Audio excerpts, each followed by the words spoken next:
Hello everyone, this is Kajal Gupta and welcome back to my YouTube channel. आज हम लोग class 10th science का एक important chapter control and coordination पढ़ने जा रहे हैं।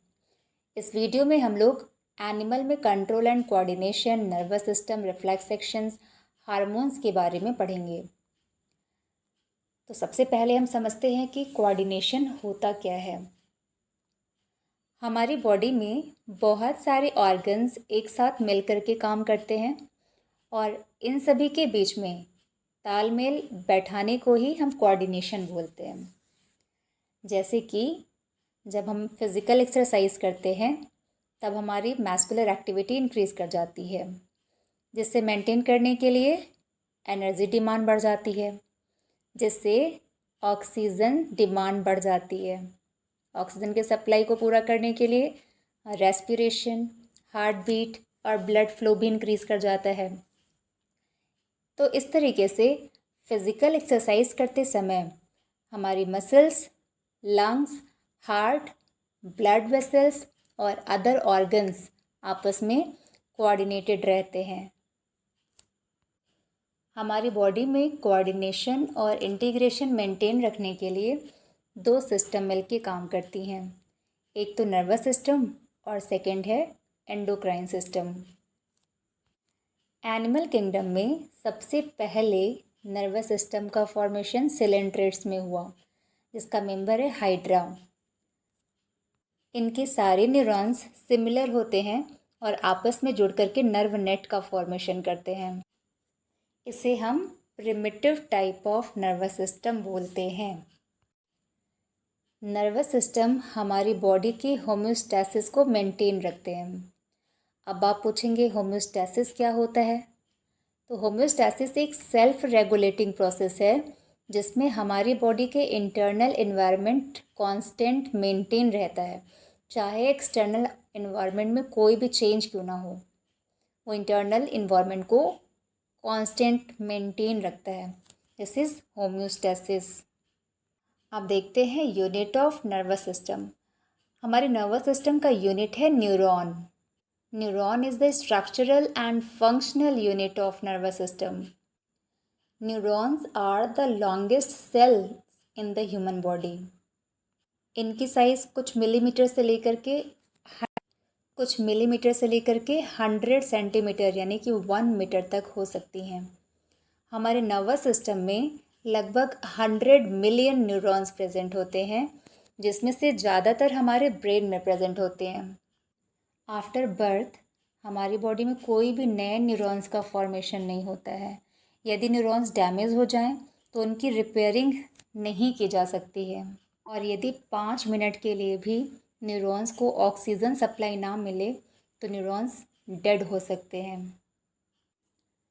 हमारी बॉडी में जो भी सेंस ऑर्गन्स हैं उनमें कुछ स्पेसिफिक रिसेप्टर्स प्रेजेंट होते हैं जो हमारे इन्वायरमेंट में होने वाले चेंजेस को डिटेक्ट करते हैं, और ये रिसेप्टर्स डिफरेंट स्टिमुलस को सेंस करते हैं। जैसे कि photo receptor present in eyes and it detect light. Second है फोनो receptor, it present in ears and it detect sound. Third one is gustatory receptor. It is present in tongue and detect taste. And next, fourth is olfactory receptor. It is present in nose and detect smell. Last, thermoreceptor present in skin and detect temperature, hot and cold. Neurons 3 major part से मिलकर के बना होता है: dendrites, cell body या साइटोन, और axon. Cell body से निकली हुई छोटी छोटी टैपरिंग स्ट्रक्चर्स को डेंड्राइट्स कहते हैं। सेकंड है सेल बॉडी या साइटोन, इसे सोमा भी कहते हैं। यह इर्रेगुलर, ओवल या स्टार शेप का हो सकता है। It consist of cytoplasm, nucleus, cell membrane like a typical cell. ठीक है। डेंड्राइट्स और साइटोन दोनों में न्यूरोफाइब्रिल्स, न्यूरोट्यूब्यूल्स और निसल्स ग्रैन्यूल्स प्रेजेंट होते हैं। Nissl's granule rough endoplasmic reticulum से बना होता है और इसका काम प्रोटीन सिंथेसिस करना है। और न्यूरोफाइब्रिल्स इम्पल्स कंडक्शन में हेल्प करती हैं। इसका थर्ड पार्ट है एक्सॉन। साइटोन से एक लॉन्ग प्रोसेस निकलती है जिसे एक्सॉन कहते हैं। एक्सॉन में न्यूरोफाइब्रिल्स और न्यूरोट्यूब्यूल्स तो होते हैं, लेकिन इसमें कोई भी निसल्स ग्रैन्यूल नहीं पाया जाता। एक्सॉन के सेल मेम्ब्रेन को एक्सोलेमा कहते हैं और इसके साइटोप्लाज्म को एक्सोप्लाज्म कहते हैं। Axon ends in a group of fibres या ब्रांचेस जिसे एक्सॉन टर्मिनल या टेलोडेंड्रिया कहते हैं, जिसके एंड पर नॉब लाइक स्ट्रक्चर प्रेजेंट होता है जिसे हम सिनेप्टिक नॉब बोलते हैं। जिस न्यूरॉन में माइलिन शीथ प्रेजेंट होती है, ऐसे न्यूरॉन्स को हम माइलिनेटेड न्यूरॉन या मेड्यूलेटेड न्यूरॉन बोलते हैं। ये जो माइलिन शीथ है ये फैटी सबस्टेंस का बना होता है और ये नर्व्स की प्रोटेक्टिव इंसुलेटिंग कवरिंग बनाता है। माइलिन शीथ का फॉर्मेशन स्वान सेल्स करते हैं और ऐसे न्यूरॉन्स जहाँ पर माइलिन शीथ एब्सेंट होता है उन्हें हम नॉन माइलिनेटेड या नॉन मेडुलेटेड न्यूरॉन्स बोलते हैं। तो अब देखते हैं types of neuron. Neurons mainly 3 type की होती हैं: sensory neuron, motor neuron and relay neuron. Sensory nerve जिसे हम एफरेंट नर्व भी कहते हैं, ये नर्व इन्फॉर्मेशन को रिसेप्टर्स से सीएनएस यानी सेंट्रल नर्वस सिस्टम तक पहुंचाती हैं। तो रिसेप्टर्स को सीएनएस से लिंक करने का काम सेंसरी नर्व्स का होता है। सेकंड है मोटर न्यूरॉन जिन्हें इफरेंट न्यूरॉन भी बोलते हैं और ये जो मोटर नर्व्स हैं ये इन्फॉर्मेशन को सेंट्रल नर्वस सिस्टम से इफेक्टर की तरफ भेजती हैं। तो ये सीएनएस को इफेक्टर से लिंक करती हैं। थर्ड न्यूरॉन है रिले नर्व, इसे इंटर न्यूरॉन भी बोलते हैं। ये सेंसरी और मोटर नर्व्स के बीच को में कनेक्टर का काम करता है। तो सेंसरी और मोटर को कनेक्ट करता है और ये हमारे सीएनएस में प्रेजेंट होता है। सीएनएस सेंट्रल नर्वस सिस्टम जिसके अंदर क्या आती हैं ब्रेन और स्पाइनल कॉर्ड।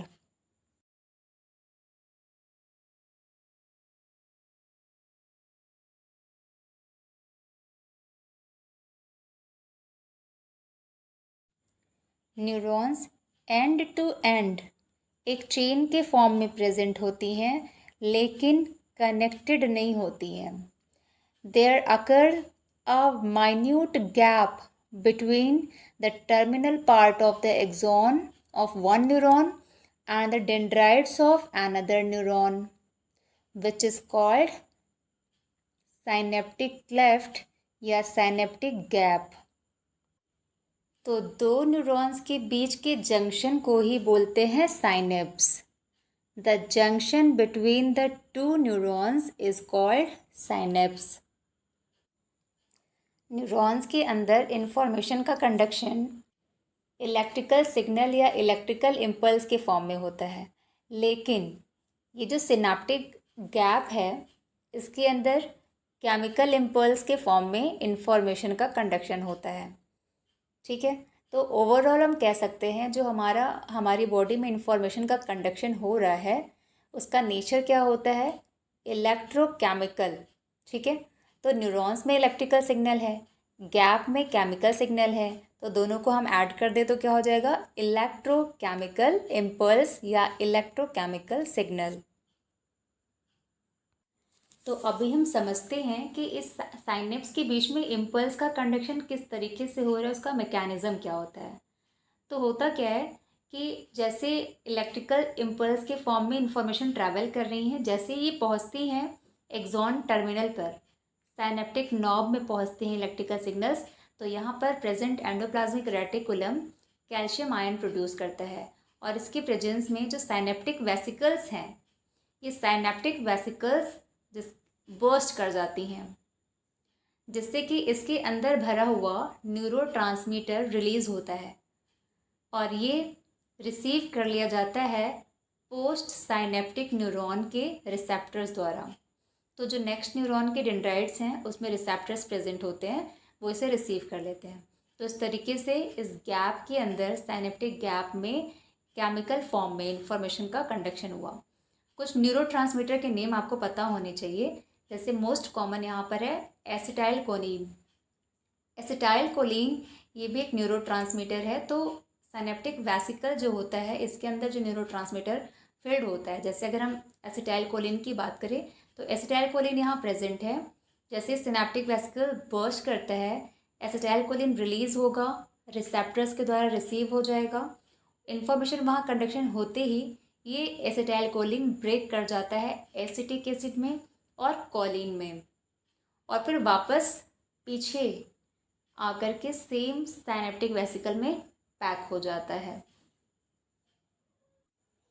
आई होप आप साइनेप्स अच्छे से समझ गए होंगे। तो अब हम लोग पढ़ते हैं reflex action and reflex arc. The automatic response to a stimulus is called reflex action. ठीक है, द ऑटोमेटिक या sudden response to a stimulus is called reflex action. It is not under voluntary control of the brain. जैसे कि अननोविंगली जब हम किसी hot object को touch करते हैं तो क्या होता है, हम तुरंत अपने हाथ को ऊपर उठाते हैं। पहले हाथ ऊपर उठाया, ये नहीं देखते कि पहले हमने टच किसको किया। तो रिफ्लेक्स एक्शन क्या है, sudden response to a stimulus. Stimulus क्या था वहाँ पे, वो हॉट ऑब्जेक्ट। उसके लिए हमने क्या किया, सडन रिस्पॉन्स किया, तुरंत अपने हाथ को ऊपर उठाया। तो ये जो सडन रिस्पॉन्स हम कर रहे हैं ये हमारे बॉडी के डिफेंस के लिए होता है। तो हमारे बॉडी को प्रोटेक्ट करने का एक मैकेनिज्म है रिफ्लेक्स एक्शन। दूसरा एग्जाम्पल देखते हैं। जैसे कि जब सडनली ब्राइट लाइट हमारी आंखों पर पड़ता है तो उस वक्त हम क्या करते हैं, हमारी आंखें बंद हो जाती हैं। तो ये भी क्या है, क्योंकि ब्राइट लाइट हमारी आईज रेटिना को डैमेज कर सकती हैं, तो इस केस में हमारी आंखें तुरंत बंद हो गई ताकि ज़्यादा अमाउंट में लाइट हमारी आंखों में पेनेट्रेट ना कर सके। Coughing, sneezing, blinking of eyes, ये सब क्या है, ये सब रिफ्लेक्स एक्शन का पार्ट होता है।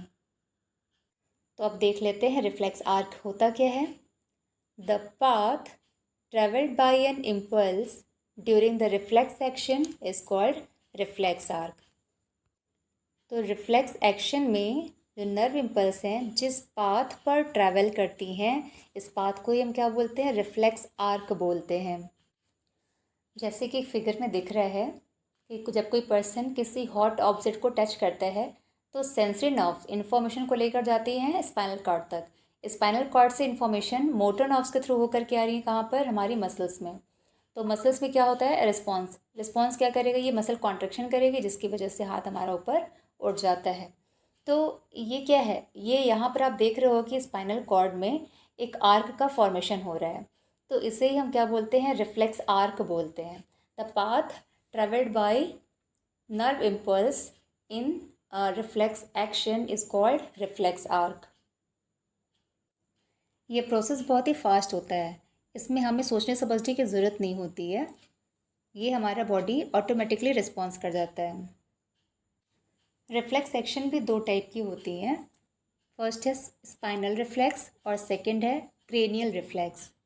तो ऐसे रिफ्लेक्स एक्शंस जिसमें स्पाइनल कॉर्ड इन्वॉल्व होता है इसे हम स्पाइनल रिफ्लेक्स बोलते हैं, जबकि ऐसे रिफ्लेक्स एक्शंस जिसमें हमारा ब्रेन इन्वॉल्व होता है उसे क्रेनियल रिफ्लेक्स बोलते हैं। तो अभी आपने ऊपर जितने भी एग्जांपल्स पढ़े हैं वो सारे स्पाइनल रिफ्लेक्स के एग्जांपल्स थे।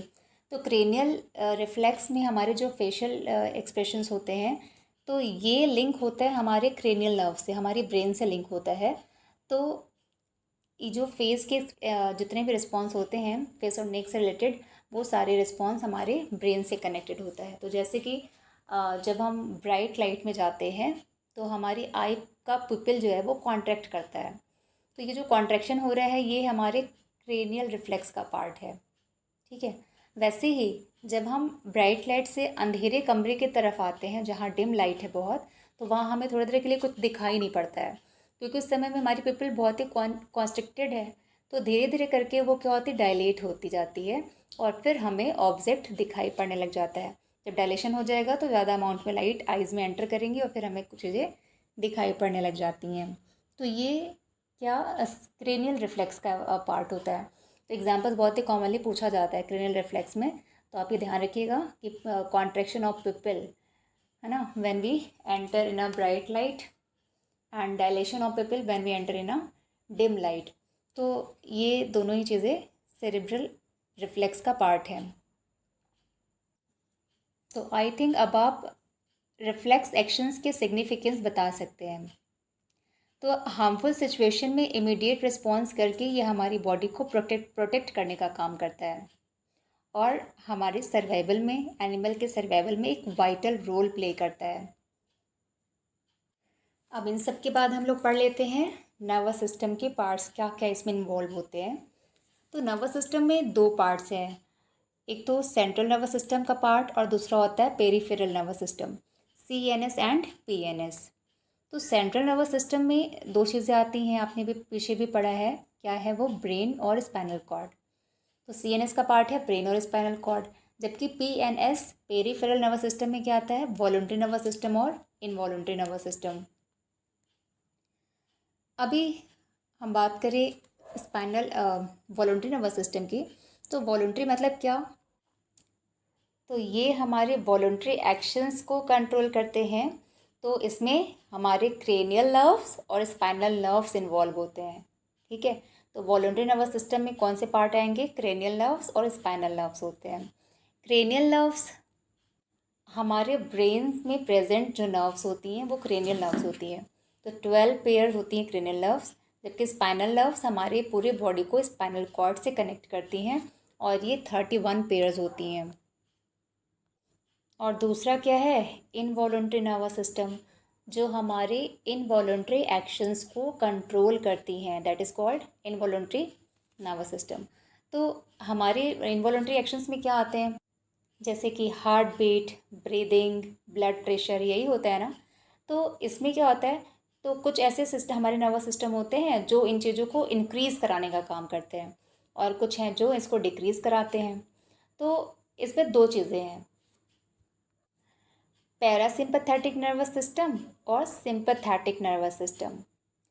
तो पैरासिम्पथेटिक नर्वस सिस्टम हमारी बॉडी को रिलैक्स करने का काम करती हैं, जबकि सिंपथेटिक नर्वस सिस्टम हमारी बॉडी को इमरजेंसी कंडीशन के लिए प्रिपेयर करती हैं। तो जो भी एक्शंस हमारी इमरजेंसी सिचुएशन में होती है वो सारे काम कौन करते हैं, सिंपथेटिक नर्वस सिस्टम। जैसे अगर इमरजेंसी की सिचुएशन आई तो उस समय में हार्ट बीट पर क्या चेंज आएगा, हार्ट बीट इंक्रीज़ कर जाएगा, ब्लड प्रेशर इंक्रीज़ कर जाएगा, ब्रीदिंग इंक्रीज़ कर जाएगा, डाइजेशन, बेटा डाइजेशन डिक्रीज़ कर जाएगा, क्योंकि भूख प्यास लगती है क्या इमरजेंसी सिचुएशन में, नहीं ना, डाइजेशन उस समय स्लो होता है, ठीक। और दूसरा उसके रिवर्स कर दीजिए, नॉर्मल कंडीशन में जैसे हमारे ब्रीदिंग को डाउन करना, ठीक है, ब्रीदिंग रेट को डाउन करना, PP को डाउन करना, है ना, हार्ट बीट को डाउन करना, ये सब काम कौन करते हैं, पैरासिम्पथेटिक नर्वस सिस्टम करते हैं, ठीक है। तो उसको याद कैसे रखेंगे, कई बच्चे होता है ना कंफ्यूज होते हैं कि ये इसमें था कि सिंपैथेटिक में है। तो देखो, जब किसी की इमरजेंसी सिचुएशन आती है तो हमें उसके साथ सिंपैथी दिखाना चाहिए होता है ना, दिखाना होता है ना। तो सिंपैथी, इमरजेंसी, तो यहीं से आपको लिंक करना है कि इमरजेंसी सिचुएशन में सिंपैथी दिखाना मतलब सिंपैथेटिक नर्वस सिस्टम का काम होगा यहाँ पर। तो रेडी हो गया। नर्वस सिस्टम में कितने पार्ट्स हैं, CNS और PNS। CNS में कौन कौन से पार्ट है, ब्रेन और स्पाइनल कॉर्ड, जबकि PNS क्या होते हैं, तो जो भी नर्व्स हमारे सेंट्रल नर्वस सिस्टम से कनेक्टेड हैं उन सबको क्या बोलेंगे, पेरिफेरल नर्वस सिस्टम, ठीक है। तो CNS से कनेक्टेड सारे नर्व्स को हम पेरिफेरल में काउंट करते हैं, ठीक है। और पेरिफेरल नर्वस सिस्टम की बात करें तो उसमें डिवाइडेड है किसमें, वॉलंटरी और इनवॉलंटरी में।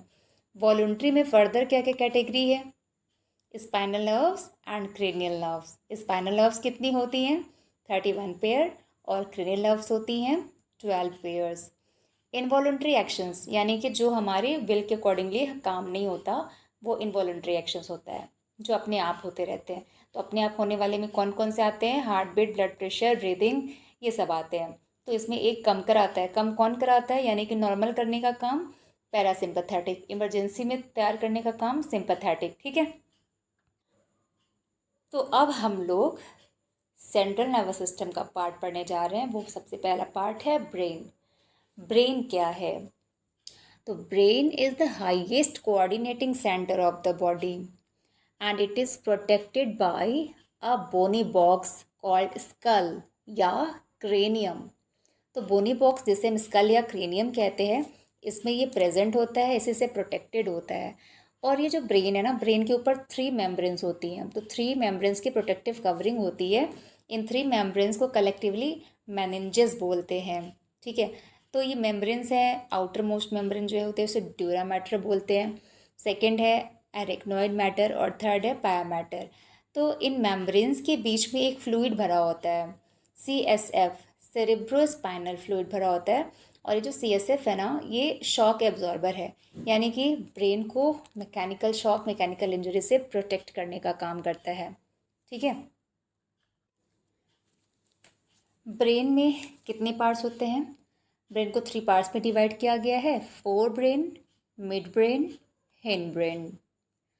फोर ब्रेन को फर्दर कैटेगराइज किया गया है, सेरेब्रम, ऑल्फैक्टरी एंड डाइनसेफेलॉन। तो 3 पार्ट्स कौन कौन से हो गए फोर ब्रेन के? सेरेब्रम, ऑल्फैक्टरी और डाइनसेफेलॉन। जो डाइनसेफेलॉन है ना, इसमें 3 पार्ट्स होते हैं, एपिथैलेमस, थैलेमस और हाइपोथैलेमस। तो ये तीनों ही मिलकर के डाइनसेफेलॉन बनाते हैं। ठीक है। फिर हिंड ब्रेन में क्या क्या है? हिंड ब्रेन में है पॉन्स, मेडुला, सेरिबेलम, ये 3 पार्ट्स होते हैं। ठीक है। फोर ब्रेन में क्या है? सेरेब्रम, ऑल्फैक्टरी और डाइनसेफेलॉन। इसे आपकी बुक में हाइपोथैलेमस लिख दिया या ठीक है। तो आप वही समझेंगे क्या है, डाइनसेफेलॉन है। मिड ब्रेन और थर्ड है हाइंड ब्रेन। हिंड ब्रेन में क्या है? पॉन्स, मेडुला और सेरिबेलम। तो अब देखते हैं सेरिब्रम क्या है, क्योंकि हमें फोर ब्रेन का पार्ट पढ़ना है। तो फोर ब्रेन में मेनली हमें पढ़ना एक को ही है, सेरिब्रम को। तो cerebrum is the largest part of brain. हमारी ब्रेन का लार्जेस्ट पार्ट क्या है? सेरिब्रम होता है, और ये मेन थिंकिंग पार्ट है। And it is a site of learning, reasoning, intelligence, personality, memory. ठीक है। एंड साथ ही हमारे सारे वॉलंटरी एक्शंस को कंट्रोल करता है। तो सेरिब्रम लार्जेस्ट पार्ट है हमारे ब्रेन का, मेन थिंकिंग पार्ट है। This is the site of learning, reasoning, personality, intelligence etcetera. ठीक है। तो वॉलंटरी एक्शंस को कौन कंट्रोल करता है? हम क्या करते हैं, आगे से थिंक करते हैं ना। तो सेरिब्रम 2 पार्ट्स में डिवाइडेड होता है, right cerebral hemisphere and left cerebral hemisphere. और ये दोनों ही हेमिस्फीयर्स आपस में एक नर्व ट्रैक के थ्रू कनेक्टेड होते हैं, जिसे हम कार्पस कैलोसम बोलते हैं। सेरेब्रम के आउटर सरफेस को सेरेब्रल कॉर्टेक्स कहते हैं, और इसके सरफेस ग्रेटली फोल्डेड होती है। इसके अपवर्ड फोल्ड को जाइराई और डाउनवर्ड ग्रूव्स को सल्काई बोलते हैं। जाइराई एंड सल्काई। सेरेब्रम 4 लोब्स में डिवाइडेड होता है, frontal lobe, parietal lobe, temporal lobe and occipital lobe. There are specific reason in cerebrum for each kind of stimulus and its response. जैसे कि frontal lobe, ये speech और higher mental activities को control करता है। Parietal lobe touch, taste, temperature और smell को control करता है। टेम्पोरल लोब ऑडिटरी रिसेप्शन यानी हियरिंग को कंट्रोल करता है। वहीं ऑक्सीपिटल लोब विजुअल रिसेप्शन यानी साइट को कंट्रोल करता है। Mid brain visual and auditory stimuli के रिस्पॉन्स में हमारे हेड, नेक एंड ट्रंक के रिफ्लेक्स मूवमेंट को कंट्रोल करता है। हिंड ब्रेन, ये हमारे ब्रेन का पोस्टीरियर पार्ट है, जो कि 3 पार्ट्स में डिवाइडेड होता है, pons, medulla and cerebellum. Pons हमारे रेस्पिरेशन को कंट्रोल करता है, वहीं मेडुला सारे इनवॉलंटरी एक्शंस जिसमें रेस्पिरेशन यानी breathing, heart beat, blood pressure, ये सब आते हैं, इन सबको कंट्रोल करता है। और सेरिबेलम हमारी बॉडी पोस्चर एंड बैलेंस को मेंटेन करता है। तो अब हम समझते हैं स्पाइनल कॉर्ड क्या है। स्पाइनल कॉर्ड एक सिलेंड्रिकल स्ट्रक्चर है, बट इंटरनली यह बटरफ्लाई शेप का होता है। ये हमारे वर्टिब्रल कॉलम में प्रेजेंट होता है। It extends from medulla to the lumbar region of vertebral column and 31 pairs of spinal nerves are arises from spinal cord, है ना। And it is responsible for reflex action. जितनी भी nerves हमारे brain और spinal cord से associated होती हैं वो पेरिफेरल नर्वस सिस्टम का पार्ट बनाती हैं। And it is divided into voluntary nervous system and involuntary nervous system. Those actions that we perform according to our will is called voluntary actions, and इस voluntary actions को control करने के लिए voluntary nervous system responsible होती हैं।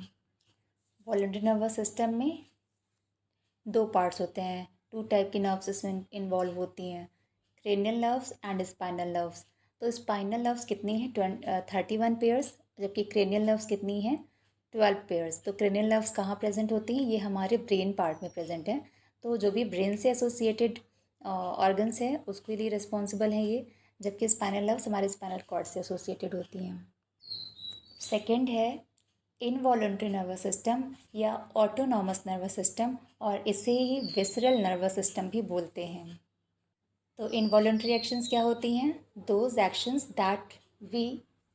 That do not work according to our will is called involuntary actions. और involuntary actions को कौन कंट्रोल करता है? इनवॉलंटरी नर्वस सिस्टम कंट्रोल करती हैं। इसमें हमारे इनवॉलंटरी मूवमेंट जैसे कि heart beat, blood pressure, breathing, ये सब कुछ आती हैं, डाइजेशन। ये फर्दर दो पार्ट्स में डिवाइडेड है, सिंपैथेटिक नर्वस सिस्टम और पैरासिम्पैथेटिक नर्वस सिस्टम। और आपने पढ़ा हुआ था कि सिंपैथेटिक नर्वस सिस्टम हमारी बॉडी को इमरजेंसी सिचुएशन में रिस्पॉन्सिबल होती है। इमरजेंसी सिचुएशन वाले काम सिंपैथेटिक नर्वस सिस्टम कंट्रोल करते हैं, जबकि रिलैक्स करने वाले काम पैरासिम्पैथेटिक नर्वस सिस्टम करते हैं। जैसे कि हमने देखा था हार्ट बीट, सिंपैथेटिक क्या करेगा? इंक्रीज़ कराता है, जबकि पैरासिम्पैथेटिक इसे नॉर्मल यानी डिक्रीज़ कराता है। इमरजेंसी सिचुएशन में क्या होता है? आई पिपल्स क्या करती हैं? डायलेट कर जाती हैं, जबकि पैरासिम्पैथेटिक इसे कॉन्ट्रैक्ट कराता है। ब्रीदिंग इमरजेंसी में इंक्रीज़ कर जाती है, और पैरासिम्पैथेटिक क्या करेगा? इसे डिक्रीज़ कराने का काम करता है। हमारी बॉडी के कंट्रोल एंड कोऑर्डिनेशन के लिए दो सिस्टम रिस्पॉन्सिबल हैं, नर्वस सिस्टम और एंडोक्राइन सिस्टम। हमने अभी नर्वस सिस्टम का पार्ट कंप्लीट कर लिया है और अब हम पढ़ने जा रहे हैं एंडोक्राइन सिस्टम। एंडोक्राइन सिस्टम क्या है? The group of endocrine glands which produce various hormones. Endocrine glands के ग्रुप को ही बोलते हैं एंडोक्राइन सिस्टम, और ये ग्लैंड्स क्या प्रोड्यूस करती हैं? हार्मोन का प्रोडक्शन करती हैं ये, जो हमारी बॉडी को कोऑर्डिनेट करते हैं। फिगर में कुछ एंडोक्राइन ग्लैंड्स और उनके पोजीशंस को दिखाया गया है। Penal gland, pituitary gland, thyroid, thymus, adrenal gland, pancreas और ओवरी। हम इन सबको एक एक करके पढ़ेंगे, और उसके पहले हम समझते हैं हार्मोन क्या है। The chemical substance which coordinate the activities of living beings and their growth is called hormones. Hormones क्या हैं? केमिकल सबस्टेंस हैं जो हमारी बॉडी की एक्टिविटीज़ को कंट्रोल करती हैं। इनकी कैरेक्टरिस्टिक्स क्या होते हैं? तो हार्मोन्स आर केमिकल मैसेंजर। ठीक है, केमिकल मैसेंजर है ये। हमारी बॉडी में बहुत ही थोड़ी सी मात्रा में इनका प्रोडक्शन होता है, स्मॉल क्वांटिटी में सिक्रेट होती हैं। हार्मोन्स का सिक्रेशन डक्टलेस ग्लैंड यानी कि एंडोक्राइन ग्लैंड से होता है। तो यहाँ डक्ट प्रेजेंट नहीं है, तो ये ग्लैंड्स डायरेक्टली अपने हार्मोन्स को ब्लड में पोर कर देती हैं। तो क्या क्या कैरेक्टरिस्टिक्स हैं? ये केमिकल मैसेंजर हैं, स्मॉल क्वांटिटी में सिक्रेट होते हैं, ब्लड में डायरेक्टली पोर कर दिया जाता है हार्मोन, और ये डक्टलेस ग्लैंड यानी एंडोक्राइन ग्लैंड से प्रोड्यूस होती हैं। अब देखते हैं types of gland. Mainly two types of gland होती हैं। फर्स्ट एक्सोक्राइन ग्लैंड और सेकंड है एंडोक्राइन ग्लैंड। जो एक्सोक्राइन ग्लैंड है वो एंजाइम का सिक्रेशन करती हैं, जबकि एंडोक्राइन ग्लैंड हार्मोन सिक्रेट करते हैं। एक्सोक्राइन ग्लैंड में डक्ट प्रेजेंट होता है और एंडोक्राइन ग्लैंड्स में डक्ट एब्सेंट होता है। ये डक्टलेस होती हैं। एग्जाम्पल समझते हैं। जो हमारे डाइजेस्टिव ट्रैक में जितने भी एंजाइम सिक्रेट करने वाले ग्लैंड्स हैं वो सभी एक्सोक्राइन होते हैं। जैसे माउथ में सैलिवरी ग्लैंड है जहाँ सलाइवा का सिक्रेशन होता है, उसमें एंजाइम्स होते हैं, तो ये एक्सोक्राइन ग्लैंड है। अदर गैस्ट्रिक ग्लैंड में भी एंजाइम्स का सिक्रेशन होता है, पैनक्रियाज से होता है, तो ये सारे एक्सोक्राइन ग्लैंड होते हैं। जबकि कुछ ऐसे भी ग्लैंड जो हार्मोन प्रोड्यूस कर रहे हैं, तो जैसे पिट्यूटरी, थाइमस, थायराइड, ये सब होते हैं। कुछ ऐसे भी ग्लैंड हमारी बॉडी में होते हैं जो एक्सोक्राइन और एंडोक्राइन दोनों ही का काम करते हैं। जैसे अभी पैनक्रियाज का नाम लिया, तो पैनक्रियाज से एंजाइम्स का सिक्रेशन तो होता ही है, साथ ही साथ यहाँ से कुछ हार्मोन का प्रोडक्शन भी होता है, जैसे कि इंसुलिन, ग्लूकेगॉन। तो पैनक्रियाज एक हेट्रोक्राइन ग्लैंड है जो दोनों ही एक्सोक्राइन और एंडोक्राइन का काम करता है। तो हम सबसे पहले पढ़ने जा रहे हैं हाइपोथैलेमस। हाइपोथैलेमस की पोजीशन है कहाँ? ब्रेन में। ये ब्रेन में प्रेजेंट होता है। ये रिलीजिंग हार्मोन और इनहिबिटरी हार्मोन का प्रोडक्शन करता है और इसके थ्रू ये पिट्यूटरी ग्लैंड्स के हार्मोन प्रोडक्शन को रेगुलेट करता है। तो इसे हम मास्टर ऑफ मास्टर कहते हैं।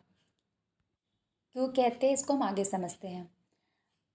पहले पिट्यूटरी ग्लैंड क्या है? तो पिट्यूटरी ग्लैंड ब्रेन के जस्ट बिलो प्रेजेंट होता है। तो हाइपोथैलेमस से हैंगिंग पार्ट जो है वो पिट्यूटरी ग्लैंड है। फिगर में आप देख रहे होगे, तो ये पिट्यूटरी ग्लैंड होता है जो कि 2 मेजर लोब्स में डिवाइडेड दिखाई पड़ रहा है। तो पोजीशन कहाँ है? Just below the brain. इसमें बहुत सारे हार्मोन का प्रोडक्शन होता है, लेकिन हमें अभी पढ़ना है ग्रोथ हार्मोन के बारे में। तो ग्रोथ हार्मोन को हम सोमैटोट्रोपिक हार्मोन भी कहते हैं। इसका फंक्शन क्या है? ये हमारी बॉडी ग्रोथ को कंट्रोल करती है।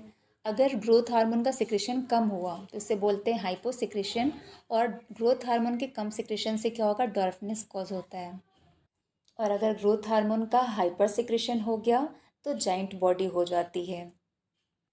अभी बताया कि पिट्यूटरी ग्लैंड बहुत सारे हार्मोन्स का प्रोडक्शन करता है और इन सारे हार्मोन्स के थ्रू ये हमारी बॉडी के बाकी के सारे ग्लैंड्स को कंट्रोल करता है। इसलिए पिट्यूटरी को हम मास्टर ग्लैंड बोलते हैं। और पिट्यूटरी को भी कंट्रोल करने के लिए ऊपर क्या बैठा हुआ है? हाइपोथैलेमस। तो मास्टर ऑफ मास्टर कौन हो गया? हाइपोथैलेमस। ठीक है, तो पिट्यूटरी को हम मास्टर बोलते हैं, मास्टर ग्लैंड, और हाइपोथैलेमस को मास्टर ऑफ मास्टर बोलते हैं। नेक्स्ट है थायराइड ग्लैंड। पोजीशन कहाँ है? ये हमारे वेंट पाइप से अटैच होता है। हार्मोन थायरॉक्सिन हार्मोन का ये प्रोडक्शन करता है। फंक्शन क्या है? तो ये हमारी बॉडी में कार्बोहाइड्रेट, प्रोटीन और फैट के मेटाबॉलिज्म को कंट्रोल करता है। अगर डेफिशिएंसी हो जाए तो क्या होगा? थायरॉक्सिन हार्मोन आयोडीन से बना होता है, तो अगर हमारी डाइट में आयोडीन की डेफिशिएंसी हो जाए तो थायरॉक्सिन की डेफिशिएंसी हो जाती है और इसकी वजह से गॉइटर हो जाता है। नेक्स्ट है पैराथायराइड ग्लैंड। ये थायराइड ग्लैंड के अंदर प्रेजेंट होता है। तो these are embedded in thyroid gland and 4 in number. इसके हार्मोन को पैराथायराइड हार्मोन या पैराथार्मोन बोलते हैं। इसका फंक्शन क्या है? ये हमारे ब्लड में कैल्शियम और फॉस्फेट लेवल को रेगुलेट करता है। इसे हम हाइपर कैल्शियमिक हार्मोन बोलते हैं, क्योंकि ब्लड में ये कैल्शियम को बढ़ाता है, बढ़ाने का काम करता है। नेक्स्ट है थाइमस ग्लैंड। थाइमस ग्लैंड की position between neck and chest होती है। हार्मोन्स, इसका हार्मोन है थाइमस हार्मोन या थाइमोसिन बोलते हैं। इसका काम क्या होता है? ये हमारी बॉडी में इम्यून सिस्टम को डेवलप करता है और ओल्ड एज आते आते ये डिजेनरेट होने लग जाती है, डिजेनरेट हो जाती है, जिसकी वजह से हम प्रॉपरली इम्यून रिस्पॉन्स नहीं कर पाते हैं ओल्ड एज में। अब नेक्स्ट ग्लैंड है पैनक्रियाज। पोजीशन कहाँ है? जस्ट बिलो स्टमक, ये आपको पता ही है। एंडोक्राइन पार्ट इसका होता है आइसलेट्स ऑफ लैंगरहैंस। तो पैनक्रियाज ही एक ऐसा ग्लैंड है जो एंजाइम्स और हार्मोन दोनों का प्रोडक्शन करता है। तो इसके एंडोक्राइन पार्ट का नाम क्या है? Islets of Langerhans. कौन सा हार्मोन प्रोड्यूस कर रहा है? अभी हमें पढ़ना है इंसुलिन के बारे में, ठीक है। तो इंसुलिन, इसका काम होता है ब्लड शुगर लेवल को बैलेंस करना। तो ये ब्लड शुगर को लो करने का काम करता है। और अगर बॉडी में इंसुलिन की डेफिशिएंसी हो जाए तो प्रॉब्लम जो कॉज होती है वो है क्या? डायबिटीज़। तो डायबिटीज़ मेलिटस ये डिजीज़ हो जाता है इंसुलिन हार्मोन की डेफिशिएंसी की वजह से। नेक्स्ट है एड्रिनल ग्लैंड। पोजीशन कहाँ है? On the top of kidney, kidney के टॉप पर प्रेजेंट है। इसका हार्मोन एड्रेनलिन हार्मोन हमें पढ़ना है। फंक्शन क्या होता है इसका? ये हमारे heart beat, breathing rate, blood pressure को रेगुलेट करता है, ठीक है। तो ये हमारी बॉडी को इमरजेंसी सिचुएशन में प्रिपेयर करता है। तो इसे हम इमरजेंसी हार्मोन भी कहते हैं। अभी आपने पीछे पढ़ा था हमारी बॉडी में जो सिंपैथेटिक नर्वस सिस्टम है वो भी हमारी बॉडी को इमरजेंसी सिचुएशन के लिए रिस्पॉन्स करने में हेल्प करती है। तो ये दोनों एक तरीके से सेम काम करते हैं। इमरजेंसी सिचुएशन में heart beat, breathing rate, blood pressure तो इंक्रीज़ कर जाता है, साथ ही साथ हमारा ब्लड ग्लूकोज लेवल भी बढ़ जाता है क्योंकि ग्लूकोज को ऑक्सीडेशन करके ही ज़्यादा एनर्जी प्रोड्यूस करनी होती है। और अब हम पढ़ने जा रहे हैं लास्ट ग्लैंड है गोनैड। तो सबसे पहले हम मेल गोनैड की बात करते हैं। मेल गोनैड यानी टेस्टीज। इसका जो एंडोक्राइन पार्ट है वो है लेडिक सेल। इसे इंटरस्टिशियल सेल भी बोलते हैं। इसमें जो हार्मोन प्रोड्यूस होता है वो है टेस्टोस्टेरोन, जो कि एंड्रोजन है एक। और इसका काम क्या होता है? ये मेल रिप्रोडक्टिव ऑर्गन्स का डेवलपमेंट कराने में और मेल फीचर्स को डेवलप कराने में हेल्प करता है। सेकंड है फीमेल गोनैड, जिसे ओवरी कहते हैं। ओवरी ही फीमेल गोनैड होती है। इसका जो हार्मोन है प्रोड्यूस जो करता है वो है एस्ट्रोजन और प्रोजेस्टेरोन। एस्ट्रोजन का काम सेम होता है एंड्रोजन की तरह। तो एस्ट्रोजन फीमेल रिप्रोडक्टिव ऑर्गन्स को डेवलप कराने में, फीमेल फीचर्स को डेवलप कराने में हेल्प करती है। वही प्रोजेस्टेरोन को हम प्रेगनेंसी हार्मोन कहते हैं। ये मेंस्ट्रुअल साइकिल में यूट्रस में होने वाले चेंजेस को कंट्रोल एंड रेगुलेट करते हैं। तो अब हम पढ़ने जा रहे हैं लास्ट फीडबैक मैकेनिज़्म। तो हार्मोन का सिक्रेशन हमारी बॉडी में अगर ज़्यादा हो जाए तो भी प्रॉब्लम होती है और कम हो तो भी प्रॉब्लम होती है। तो हार्मोन का सिक्रेशन कब करना है और कितना करना है, इसका रेगुलेशन हमारी बॉडी में होना ज़रूरी है। तो हमारी बॉडी में हार्मोन का एक्शंस और बैलेंस को रेगुलेट करने के लिए एक मैकेनिज़्म वर्क करता है जिसे फीडबैक मैकेनिज़्म बोलते हैं। So the timing and amount of hormone released are regulated by feedback mechanism. जैसे कि जब ब्लड में शुगर लेवल हाई होता है तो ये डिटेक्ट कर लिया जाता है पैनक्रियाज के थ्रू। तो पैनक्रियाज क्या करेगा? इंसुलिन का ज़्यादा प्रोडक्शन करना शुरू करेगा और इंसुलिन की प्रेजेंस में जो एक्सेस ग्लूकोज हैं वो फैट में कन्वर्ट हो जाती हैं, जिससे कि ब्लड में ग्लूकोज लेवल डाउन हो जाता है। फिर डाउन होने पर ये वापस से पैनक्रियाज इसे डिटेक्ट करती है और फिर इंसुलिन प्रोडक्शन को कम कर देती है। तो इस तरीके से फीडबैक मैकेनिज़्म के थ्रू हमारी बॉडी में हार्मोन का सिक्रेशन रेगुलेशन होता है। तो यहीं पर हमारा वीडियो ख़त्म होता है और अब हम आपसे मिलते हैं नेक्स्ट वीडियो में, नेक्स्ट लेक्चर में।